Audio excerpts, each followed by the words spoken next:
Dalawang high-value individuals ang naaresto ng mga operatiba ng Taguig City Police Station Drug Enforcement Unit sa isinagawang bypass operation nitong Lunes ng madaling araw sa kahabaan ng South Union Drive, Arca South, Barangay Western Bicutan, Taguig City.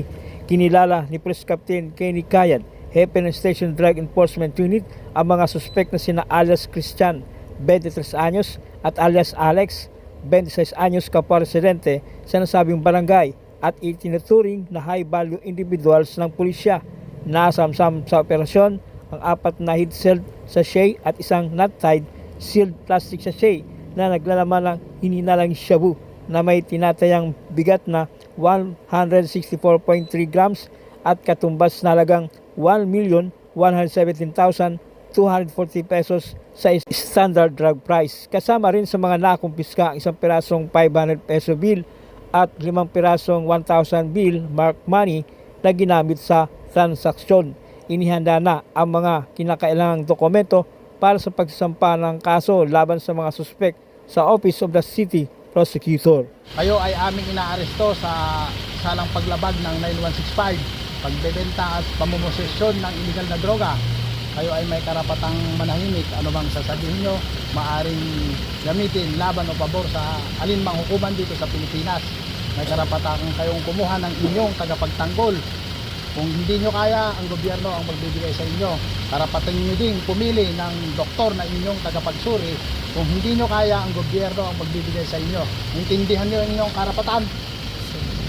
Susumpuin po namin lahat po ng mga illegal activities sa Taguig, lalong-lalo na po sa drugs, illegal drugs.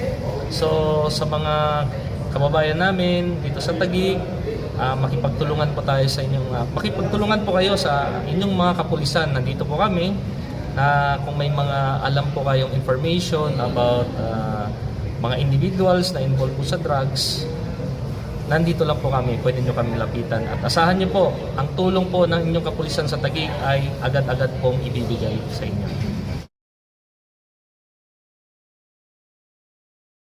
Timbog ang dalawang high-value individual sa isinagawang bypass operation ng Southern Police District Drug Enforcement Unit na humantong sa pagkakasamsam ng 510,000 pesos na halaga ng shabu nito lamang Martes ng gabi.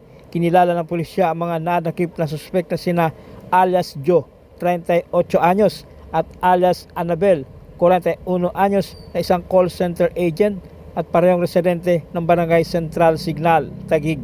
Ang nasabing operasyon ay pinangunahan ng Southern Police District DDEU sa panguna ni Police Lieutenant Marilo Falcasantos sa pakipagtulungan ng District Intelligence Division at Substation 9 ng Taguig City Police Station dakong alas 8:30 ng gabi sa Barangay New Lower Bicutan, Taguig City.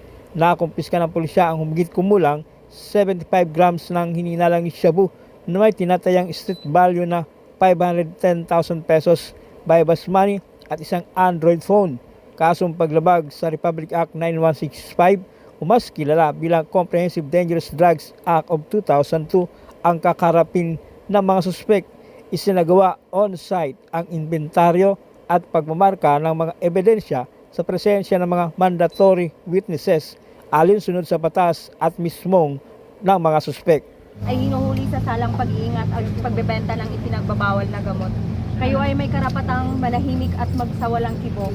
Ano man ang inyong sasabihin ay maaaring gamitin pabor o laban sa inyo. Kayo ay may karapatang kumuha ng inyong sariling abogado. Kung wala kayong kakayahan ay pagkakaloob sa iyo ng gobyerno. Kayo ay may karapatang kumuha ng tagapagsuri o doktor. Pagkakaloob sa inyo ito ng gobyerno.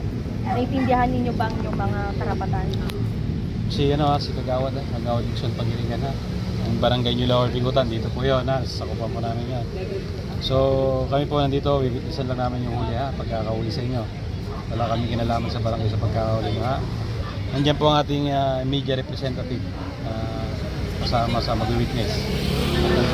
At yung arresting officer